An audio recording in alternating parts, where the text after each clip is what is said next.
in 1,000 years, said Smith when he was asked about the possibility of black majority rule in Rhodesia. He said that was not going to be possible in 1,000 years. So firm was he, so strong did he believe that he was going to rule Rhodesia or Zimbabwe forever. And then when events began to overtake him, he didn't know what was happening. He didn't know what to hit him when the guerrillas started fighting him, when the guerrillas started waging war against him, when everything started crumbling around him. He didn't understand. And surely his prediction was answered in a few years, not even 100 years, not even 50 years, maybe less than 20 years. Smith was gone. Black people were suffering, segregated, to getting the least in the economy, getting the other end of the political spectrum, getting very little in terms of everything, getting no education. To have some insight into what was happening in Africa and how Rhodesians felt about the inequalities that existed in their society, I want you to have an insight, and you might have to draw a parallel between this and what is happening in Swaziland at the moment.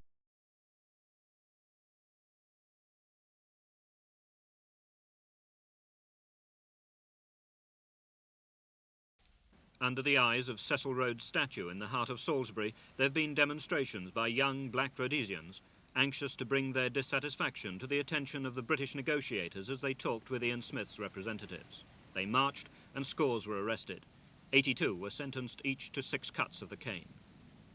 It's wishful thinking for Heath to expect Smith to reason. The only way for Smith to reason is to use violence. That is violence in the valley. And we are prepared to fight. The Africans, we will do it since the British government has refused to use violence. And the main reason why the African people, especially the youth, can now resort to violence because they are not allowed a word, not a word in politics. If I say anything against the government, I'll be behind the bars the next day.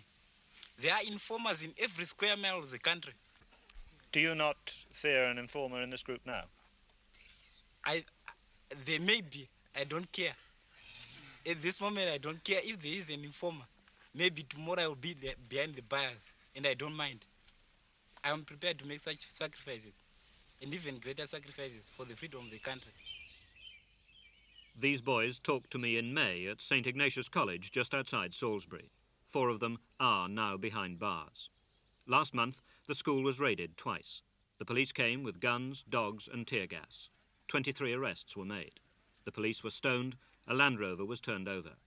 Today, 18 days after their arrest, no charges have been made against the 4 boys still in custody. Now we're going to divide a minus 3 into 2a to the power 4 minus 5a cubed minus 10a plus 3. Would you do it for me, please, Wanda? St. Ignatius College is a secondary school founded by the Jesuits 9 years ago. These boys are aged between 15 and 19. They're among the elite of Rhodesia's young Africans, for only 180 black children reach the 6th form in any year, 1 in every 600. Or you could say 3 and 5. 14, The scarcity of secondary education, the lack of political opportunity, the difficulty they'll face in getting a job, all these lie at the root of the young Africans' frustration. The school's principal, Father Davis. The difficulty is the kind of law that we're getting now, like the Land Tenure Act and the Housing Act, which is leading in only one direction, to my mind. And what is that direction? Well, it's leading to a sort of segregation of 2 races instead of making one country. Apartheid in the South African mould?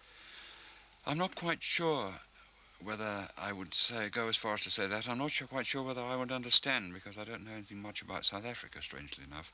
But certainly 2 distinct races. That's what it seems to be aiming at and going towards. And how do you feel about that? Oh, I think it's a bad thing. This is one country. It should be a great country. And merit should be the reason why people go ahead and so on. Merit only. How do you feel when you see a 16-year-old African, well-educated, bright, leaving school and unable to get a job? Is fed up all right to say on a television interview? Yes, very much so. If a black child and a white child emerged from school with similar qualifications, which would find it the most easy to get a job? Certainly the white man. And to prove that, a few gentlemen, some gentlemen from Salisbury, who are obviously supporters of the Smith government, came here and we asked them the same question. Why that white men find it easier to find jobs. And obviously they said, just imagine if you had a brother and you were the manager of some company. If your brother and somebody else came, which one would you pick? And obviously the answer was my brother. Things are quite bad at the country in the moment, but I think there's a growing tendency among the white children of our age to realize the hardships the African is facing. And I think this is also the case in South Africa. You've only got to consider what's been happening at the South African universities and to realize that the younger generation at any rate is realizing what the African has to put up to. And even though they can't do much about it, they're trying their hardest. Well, I'm speaking from experience because I've had the opportunity to learn with white boys, and admittedly they tended to come from the upper class, but I think they were fairly representative of the young white children in the country. It's only the parents, and this gap between parents and children is widening, but the young white kids are, making, are trying their hardest anyway to try and lessen the gap. Do you see hope in this situation? Yes, I think it's a hopeful sign. I mean, in terms of years, I don't think we can say that conditions will change in 5 years, but I think gradually the voice of the present generation anyway will not be neglected. Is there ever going to be black majority rule in this country? Certainly there will be, if we Africans strive long enough. But the trouble is we can't. We're ever suppressed. Each time we try to speak against the government, you might find that you're in trouble within a matter of seconds, which is rather too bad. I mean, they should accept opposition. Since they're in power, they should always accept opposition from anybody. Do you think they're foolish not to? Yeah, that's true. That's true enough. Do you think then that if they do not accept some form of realistic opposition, hearing realistically the African voice, there is bound to be a violent end to all this? There's bound to be chaos, that's all I can say. Especially if the African is going to be educated enough. In a way then, it's in the Europeans' best interests not to educate the African. That's quite true. One thing that must be made clear to the British government is that the African people in this country are not at all worried about what political ideology they follow. If communism is going to bring them freedom, they will accept that ideology.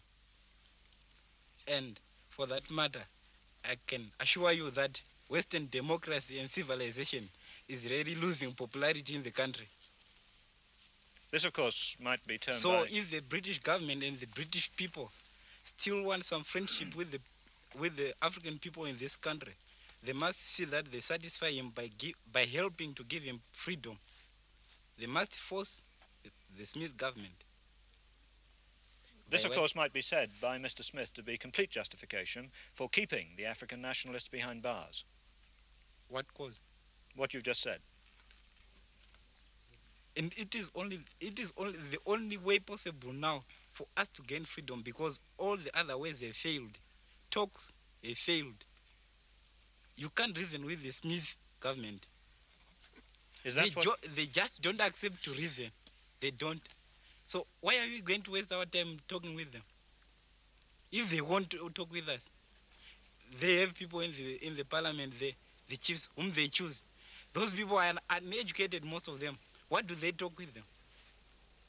Their speeches are made for them, and they speak what Smith wants. What does that help us? Yet there are many African graduates, many people who know politics, who are being left away from politics. Do the tribal chiefs speak for you? Well, it's very difficult for them to, because they are chosen by the government and they're supposed to support it. And moreover, they are paid by the government. If they say anything against it, they won't get anything. So obviously they will be on the side of the government. And I must say they are unpopular among the African. Does anybody speak for you? Not really, no. The Africans' political representation is a curious mixture of ancient and modern. In Rhodesia's upper house, the Senate, sit the chiefs elected by a majority of the tribal elders. They're paid an allowance in order, as the government says, to enhance their prestige in the eyes of their people. In the lower house, 16 of the 66 MPs are elected by the black vote. 8 of them are chosen by these same tribal elders. The other 8 are the only ones directly elected by the registered African vote, which, in a population of 6 million, numbers 8,326. This is a young country to which the white man came only 120 years ago. Today, the white man is outnumbered 20-1 by the black. But the political power is his, because the Rhodesian doctrine is that the reins of government must remain in what Mr. Smith describes as civilized hands. It's this insistence that makes a settlement impossible, while the British government stands firm on the 5 principles. In the meantime, the young white Rhodesian is aware of his privileged position, the ease with which he'll get a job, for instance, compared with a black school leaver. What do you want to be? Myself? That's the million-dollar question, Ray. At the moment, I'm working in a bank. I suppose I want to do something in commerce or industry, on the managerial side. Did you find it difficult to get a job? Oh, no. No, I've had 6 jobs in no time. No, not difficult at all. What do you think about the situation where the African school leaver, in many cases the African graduate, finds it difficult to get a job? Yes, I think this is true. I think there should be a lot more done for the African, from the point of view of jobs, providing for jobs, because there's a lot more of them than Europeans, and comparatively there aren't as many jobs being provided for them. This is something which I suppose will take time. You know, you can't do this overnight, but nonetheless it's something that should be worked on, you know. Well, I'm afraid this is one of our biggest problems, because there are so many millions of Africans going through school, and the problem arises where you get an educated African coming out of, say, high school with good O-levels, and there are no jobs for him. I mean, there's so many of them that, you know, right now there's not much we can do about it. And yet, you see, you talk to many adults, and they would deny Yes. that this is the situation. Well, this is only my personal opinion, but I've seen, you know, garden boys with O-level, this sort of thing. It's really sad. What do you think's happening to this country today? It's fluctuating terribly, I think. I think there's tending to be a slight repression, very slight, and the hope is that this tendency just doesn't increase. But there are others who think exactly the opposite, of course. But if you ask me where I'm going to use my vote, this is the way I'll put it. To stop this, and I certainly agree with my friend up there, that this business of having equal rights for equal qualifications is certainly something we must try and get. Quite often at school we have discussion groups about this subject. I think, like he says, it helps us, makes us more broad-minded. Are you critical of the government? Sometimes, if we have to be. But broadly speaking, do you think that the government represents the points of view of most of you and your friends? I think so, yes. The friend beside you is smiling. I think generally that the country's doing well. If an African government had to take over, it would just go rock bottom, hit the bottom. I think it would. Zambia's dropped down because, after all, it was a European government there. And suddenly when the Africans came in, they tried to kick out all the Europeans. And now look at the country now. Sanctions are backfiring onto them. I think, you know, Rhodesia is going very well at the moment. I think sanctions have done us, you know, quite a lot of good, much to the chagrin of the British government. And, you know, I would certainly not give any quarter, you know, concerning majority rule.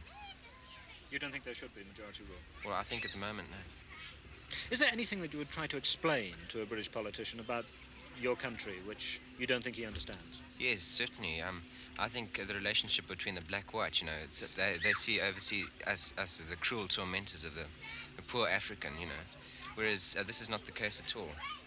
We get along very well with the Africans, you know. We both try to help each other, you know, and we mutually understand one another. They're just 2 totally different ways of life, and this cannot be bridged, you know, in a few generations. But there are, obviously, as you yourself have said, inequalities of opportunity. Yes, there definitely are inequalities of opportunity, and I think this should be rectified if possible.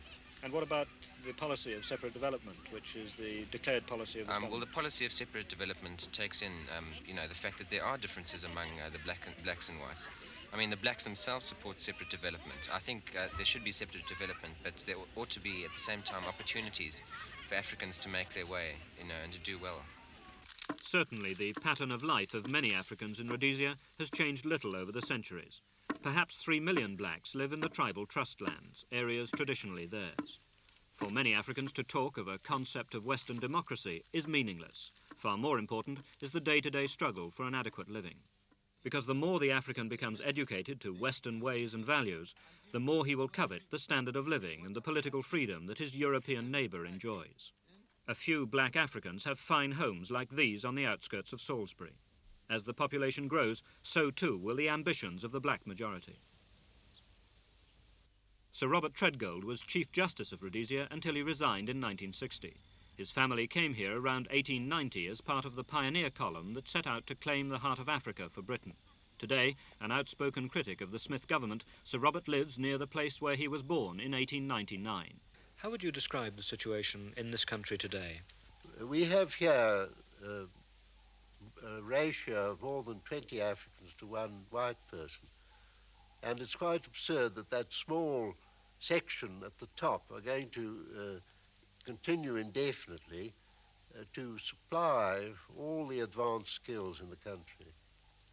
And there's going to be great African advancement. You can see it now, even although it's not encouraged, and at least not in the white areas, but it's coming from sheer force of circumstances, just as it's coming in South Africa. Do you see any differences between the situation in Rhodesia today and the situation in South Africa? Oh yes, there is quite a difference. It depends whether you look at it from a legal point of view or from the point of view of attitudes. This country has never had the stark prejudice that obtains in South Africa, and I don't think that that's true of it today. But from a legal point of view, there's not a great deal of difference, I don't think, no. What do you mean? Well, I mean, the repressive legislation that's been passed almost parallels the apartheid in South Africa now. Certainly it opens the door to it. I don't think that any further legislation would be required. Complete apartheid could be brought in under the existing laws. The legislation aimed at keeping the races apart is now being felt in the schools.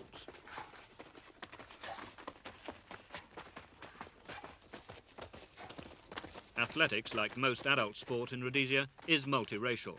Rhodesia's Athlete of the Year last year was a black sprinter. But in government-run state schools, all team games are segregated, which sets a problem for the many independent private schools. What do you feel about this situation where private schools have to take Africans out of their team if they're playing against a government school? I think that depends on the school. We just don't play as school if we cannot play on their field. They come to us or they refuse to play with us. We refuse to play with them if they say we have to take any of our coloureds, Chinese or African out. So if there's any segregation, in fact, you refuse to play them? Yes. Do you think there's freedom of speech in this country? No, definitely not.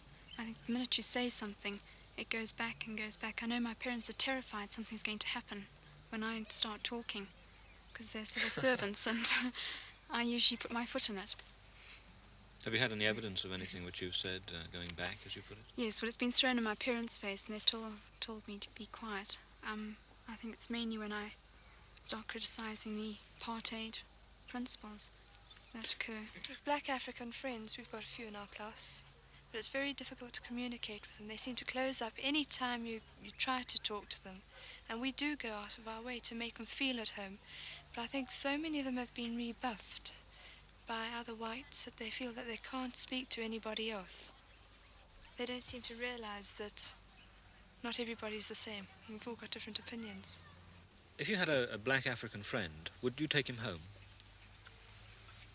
Well, I wouldn't mind it, no. No, I think this is very frowned upon. I had a friend who felt very sort of friendly with Africans, and he once came into our home and he sort of shook hands with my houseboy, you know, sort of speaking to him. And my mother sort of said, look, what's he trying to do, you know? Why is he trying to go to extremes about things? I think it is fairly well frowned upon. But I must say that I do know one African who I probably respect more than any other person I know. Why? Because he's an intelligent person, and his mind is developed. When I speak to him, I speak to an intelligent person, not to an African. To an equal? To an equal, yes. But this is, you know, few and far between. Can I ask you how you think your parents have handled the building of this country? I mean, are you critical at all of what your parents, the people in power, have done, let's say, during the last 20 years? No, I think they've done a very good job when you consider the age of the country compared with, say, the United States, which has racial problems far worse than ours. Can I ask whether you believe in equal rights? Yes. Yes, I do. Yes, if everyone's equally educated. Yes, I do. Yes, I think I do. Yes. Do you believe in one man, one vote? Yes, if the people are educated at the same level. At the moment, I don't, because you find that as far as education is concerned, the whites are in the majority, and one can't give the vote to uneducated people. That they can't use their judgment, they can't assess the situation correctly. But how can you say that when you also believe in equal rights? I do believe in equal rights, but do you think rights are equal if you've spent 12 years at school being taught cultural things, science, the arts, and someone comes straight out of a hut in the bush? Do you think he deserves the same rights as you? If he had been educated on the same standard, fair enough. But then he should have equal educational rights as well, shouldn't he? To enable him to come out of that hut in the bush with a parallel education to yours. Let me say it, the Europeans have brought this country to what stage it is at the moment. So surely the Europeans should be educated, since they are the ones that have come and brought the education, since it's their educational system. The African is at the same, some of them are at the same stage now that they might have been several hundred years ago. The black population in Rhodesia is growing faster than almost anywhere else in the world. Are you worried yourself by the fact that in the next 18 years or so the African population is going to double? Well, it's something to think about. I wouldn't say I'm worried about it. You know, people also say might be a nuclear war, be wiped out, but I don't worry about it. It's just something which you think about from time to time. Tonight, 4 black schoolboys are spending their 19th night in prison without a charge. In case Mr. Ethan Company may feel this bunch is just a horde of extremists, I'll give him a practical example. There is a certain degree of tolerance in a chained, tame animal. You may pester it for the first time, and you can do that for as many times as you like. But a time will come when that big chain will snap and the big animal will remove its tail from its hind legs. Then it will start, barking. Then from barking, it will bite. According to Prime Minister Ian Smith, in his lifetime, there will never be majority rule.